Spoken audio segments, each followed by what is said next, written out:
कहानी उन आम घरों की है जहाँ खाने वाले तो कई, लेकिन कमाने वाला एक मर्द ही होता है। बावजूद इसके उससे उम्मीदें कम नहीं होती। देखिए जी, सामने वाले वर्मा जी कैसी अच्छी तरह से सफाई करते हैं छुट्टी वाले दिन अपने घर की, और एक आप हैं। अरे यार, उनके पास कार है, ऑफिस पास में है और हफ्ते में 2 दिन की छुट्टी होती है, तो फर्क तो पड़ता है ना। मेरी तो शादी ही गलत हो गई।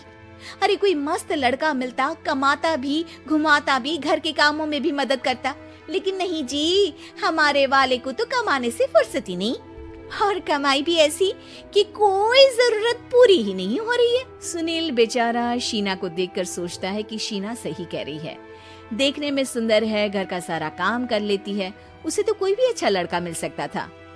क्या सोच रहे हैं? भागने का इरादा तो नहीं है? अरे नहीं मेरी प्यारी बीवी, मैं तो नहीं, पर डर है कि तुम नहीं कहीं भाग जाओ मुझे छोड़कर। शीला सुनील के मुंह से प्यार भरी बात सुनकर मुस्कुराती है। आप भी ना। सुनील एक दिन ऑफिस से घर आता है कि तभी शीना कहती है, सुनिए जी, वो मेरी सहेली आई थी, सारा दिन वो लोग यहीं थे, अब जा रही थी तो मैंने कहा नहीं, मेरे पति छोड़ आएंगे ना तुम्हें, तो रोक लिया मैंने। सुनील थोड़ी देर कुछ सोचता है, फिर कहता है, ठीक है, मैं कपड़े चेंज करके आता हूँ। अरे तेरे पति को तो लग रहा है कि अच्छा नहीं लगा। अरे नहीं, ऐसी कोई बात नहीं है, रुको मैं अभी उन्हें घर के कपड़े देकर आती हूँ। शीना अंदर जाती है जहाँ सुनील पलंग पर लेटा होता है। अरे क्या मजाक है, वो कह रही है कि आपने मुंह बना लिया। सही तो कह रही है, सुबह से अब ऑफिस से लौटा हूँ, एक कप चाय का तो पूछा नहीं, 20 किलोमीटर जाओ और आओ, और फिर कल उसी टाइम पर ऑफिस। अरे यार, मुझे गाड़ी चलानी आती ना तो बोलती भी नहीं आपको, और कौन सा रिक्शा खींच कर जाना है आपको। सुनील अब क्या बोलता। रात देर से आता है और सो जाता है। अगले दिन शरीर दर्द हो रहा है। अरे तो मत जाओ ना ऑफिस, चलते हैं ना मार्केट घूमने, फिर पिक्चर देखेंगे और रात में खाना खाकर घर वापस। सुनील जब सारे दिन की थकान वाला शेड्यूल सुनता है तो वो सीधे सीधे ऑफिस के लिए तैयार हो जाता है।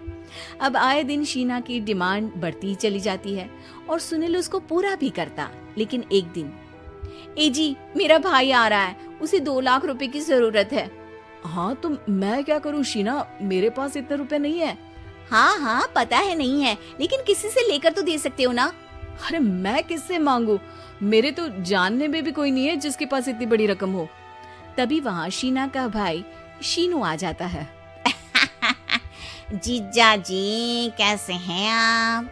अब मैं ठीक हूँ शीनू, अचानक इतनी बड़ी रकम की जरूरत कैसे पड़ गई? अरे जीजा जी, वो बिजनेस शुरू किया ना, तो उसके लिए पैसे की जरूरत है, काफी हो चुका है, थोड़ा पैसा बचता है तो मैंने सोचा आपसे ले लूं। अब देखो, मेरे ऑफिस में कुछ लोग हैं जिनकी सेविंग अच्छी है, मैं उन लोगों से बात करके देखता हूँ। सुनील ऑफिस से किसी से पैसे लेकर शीना को दे देता है। शीना वो पैसा भाई को दे देती है। 2 महीने बाद, अरे यार शीना, वो ऑफिस वाला आदमी अपने पैसे मांग रहा है, कैसे दूं? अपने भाई से बोलो ना पैसे दे दे। अरे हाँ दे देगा, कहाँ भागा जा रहा है, आप उनको बोल दो कि दे देंगे। थोड़े दिन बाद, शीना वो आदमी मुझसे आज भी पैसे मांग रहा था यार, मैं तंग आ गया हूँ, ऑफिस जाते ही सामने उसका चेहरा दिखता है, क्या बोलूं, बार बार पैसे मांगता है। अच्छा मैं शीनू को फोन लगाती हूँ, बात करके देखती हूँ। शीना भाई को फोन करती है, लेकिन वो फोन उठाता ही नहीं। लगता है भाई कहीं ऐसी जगह है जहाँ नेटवर्क की समस्या होगी। सुनील अगले दिन दोपहर को ही घर आ जाता है। उसका चेहरा उतरा और परेशान सा होता है। वो रोने लगता है। अरे क्या हुआ जी, आप इतना परेशान क्यों हैं? सब ठीक तो है ना? अरे नहीं शीना, कुछ ठीक नहीं है, मैं ठीक नहीं हूँ।